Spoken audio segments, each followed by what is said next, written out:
Okay, welcome back to my system and functional linguistic series. And in this third video, I would like to invite you to talk about metafunction, a core concept in SFL. And as usual, let's take a look at the outline to see what this video will cover. First, we will revisit the functions of language or text, and then we turn into language function versus metafunction. Here we will define what metafunction is. We will try to understand what metafunction is. And then we go down to the three language metafunctions, which are ideational metafunction, interpersonal metafunction, textual metafunction, and then we conclude the discussion. Okay, without further ado, let's talk about this.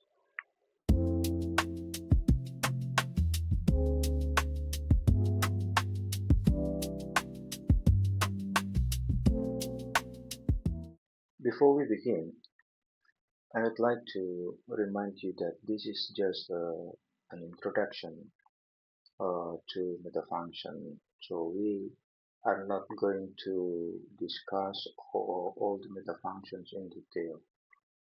Okay, now let's start with the functions of language or the functions of text. Uh, First, uh, we need to remind ourselves how SFL sees language. Uh, as we have discussed in the two previous videos, that in SFL, language is seen as the resource for making meaning in social context. And because of that, a text or a piece of text is called functional if it carries meaning as a whole. Okay, if it does not carry meaning, any meaning, so it is categorized into non-text.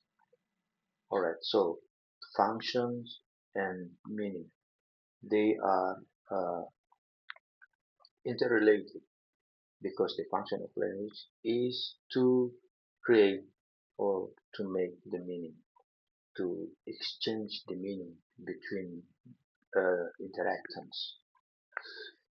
Alright, as you can see in the picture here, the table here, actually uh, before holiday, other scholars have tried to uh, map the functions of language.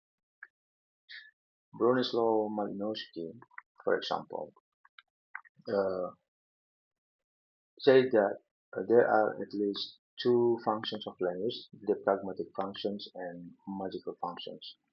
Which means the magical function here means that people use language in rituals, in religious ceremony, and so forth.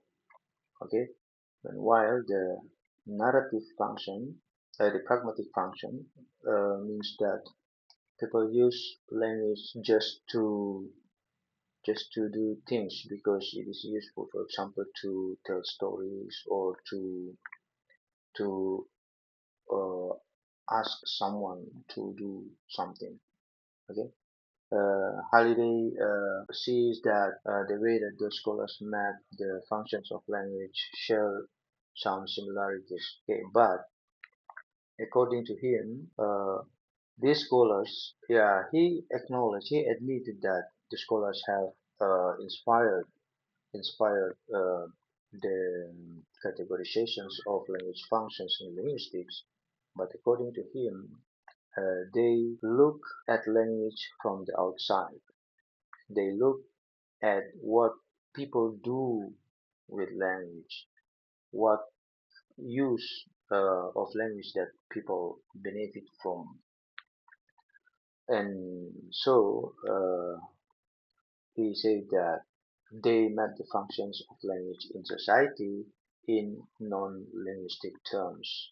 Yeah, because they look the function of language from outside the language itself. Meanwhile, he argues that uh, the functions of language itself are built-in property of the language or the text.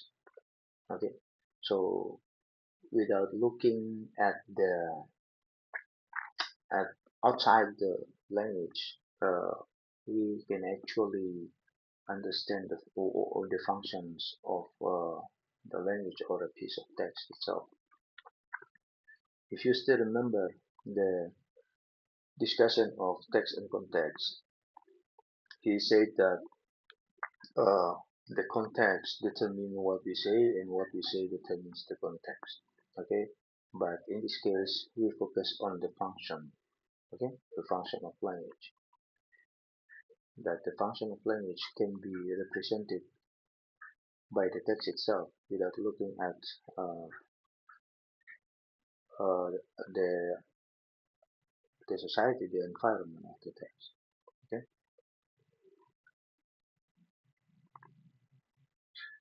so what is the difference between function and metafunction? Why Holiday used metafunction instead of just function?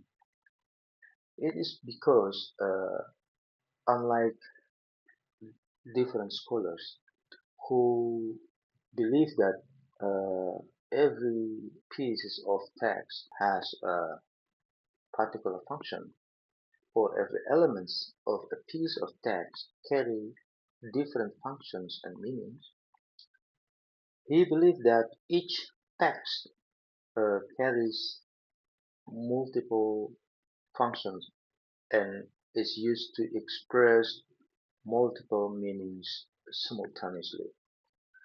Let's take a look at this example here. You must do this because it is important.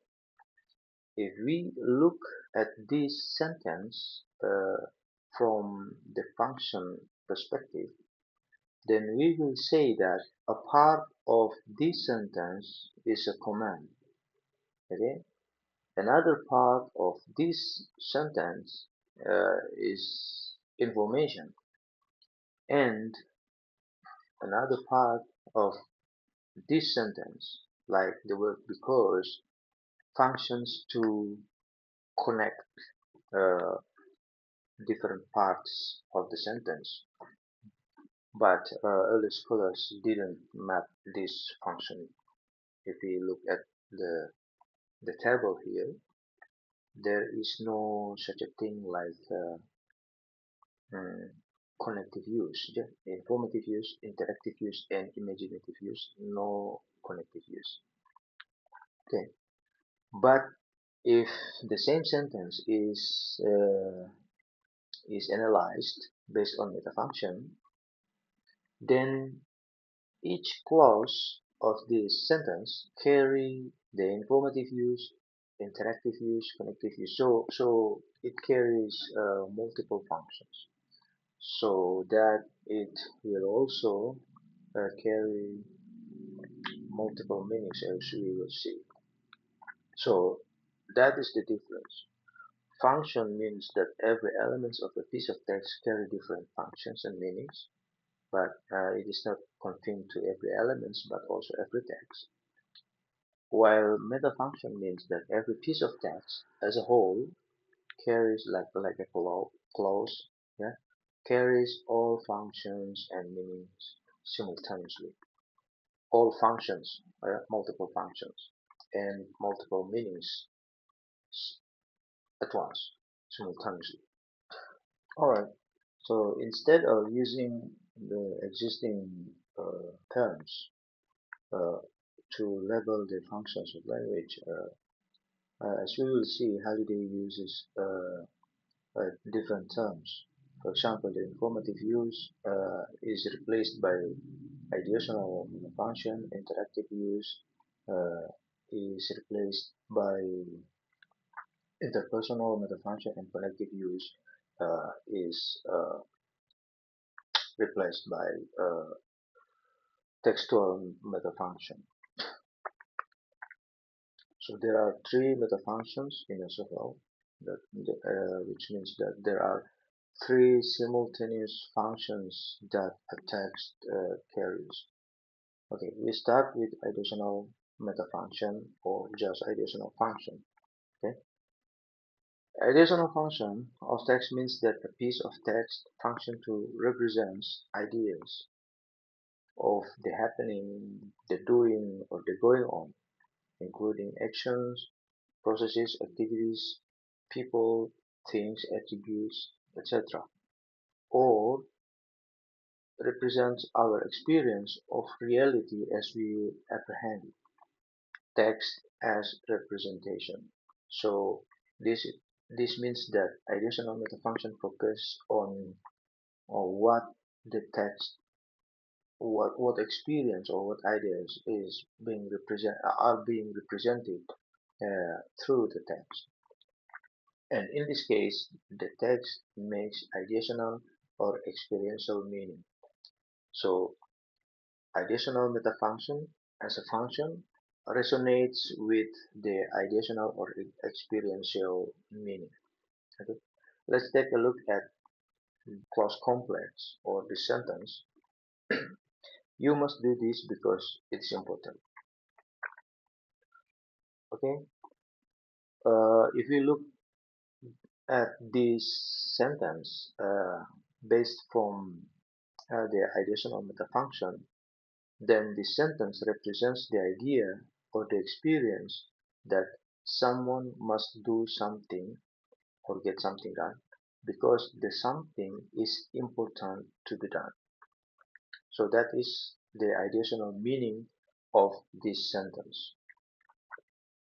And if you look at the light green box here, but I will not discuss this in detail in this video because they deserve a whole video for the discussion. SFL provides us with many tools to analyze uh, the social meaning in the text. And for ideational metafunction or ideational meaning, the tool is called the transitivity system. Okay, and as you can see here, this sentence has its participants. Yeah, the participants like you, okay, and then this, and then it. As the participants, you is the actor, this is the range, and it is the carrier. And then the sentence also uh, has several processes like do and is. They are called process. The do is the material process, while the is called a relational attributive process.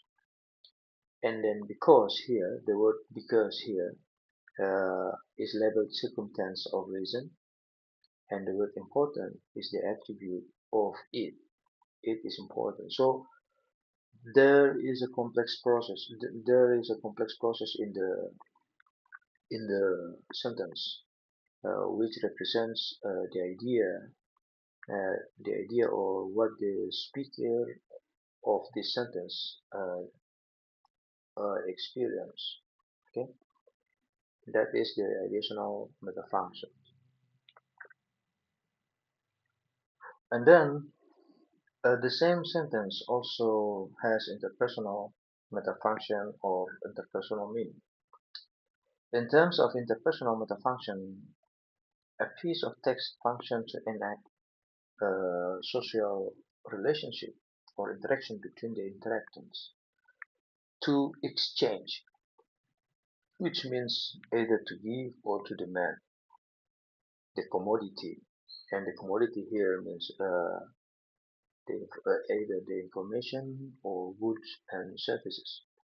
So, if the ideational metafunction sees a text as a representation, interpersonal metafunction sees text as exchange. So, the process of interacting between the speaker and the listener, or between the writer and the reader. And the meaning that it creates is called the interpersonal meaning. Okay, this is still the same sentence. Okay, but interpersonally, the speaker of the sentence demands someone to do something. which in this case, you must do this, is a demand. Okay, it, so there is an interaction between the speaker and the addressee, the you here. Okay, and then gives information. The speaker gives information about something to that someone, which in this case is it is important. Okay, so there is an interaction here. So this means that the same text, the same sentence does not only represent experience or idea, but also uh, serves a functions of an exchange, that it describes the interaction between the people who are involved in the interaction. Okay, and regarding the tools to analyze the interpersonal meaning, SFL provides us with at least two systems. Uh, there is another system called appraisal system, which is developed by Jim Martin and colleagues, but we will not discuss it in this video. So the mood system and the modality system, like the mood system here, based on the mood system, we can label uh, the elements of the sentence. For example, do, you must do, the subject and the final verb, uh, is the mood. Yeah. In SFL, it is called the mood. There are different types of moods in SFL, but in this example, the mood is a statement. This is the speech function, the basic speech function. The statement which functions to demand, and uh, it is another subject, and finally the mood is similar statement, but uh, in terms of exchange, it gives the information instead of demand. And while the word must here, the modal verb must, represent the high modality, uh, representing or expressing obligation. Obligation. That the person you here is required, highly required to do something. Okay, so imagine that if this modal verb is replaced by a medium modal verb like should or may, for example, weak, which is weak, the interactional meaning or the interpersonal meaning will be different if we look at it based on the modality system. And the last metafunction is the textual metafunction, which says that a piece of text functions to deliver and structure the message cohesively and coherently to ensure the logical flow and the smooth thematic progression of the message. So it sees the text as the message, okay? And the meaning that it creates is called the textual meaning. We still use the same example, the same sentence. So let's take a look at what it means. Textually, the message in the sentence begins with you, followed by because it, which are the themes in the sentence. Each of them is the theme of each clause. So what is the theme means? In SFL, theme means the departing point of the message. So the very first element of the clause, at the very beginning of the clause, they are called theme, and the rest of the clause is called the rhyme. Okay? So it is about what the person you must do and what the something is. Okay, so that is the message. Yeah. So and The message the messages are connected by the textual theme because the connective function. Yeah? And that the theme of the subsequent clause it, this one, is basically referred to or changed to this, something this.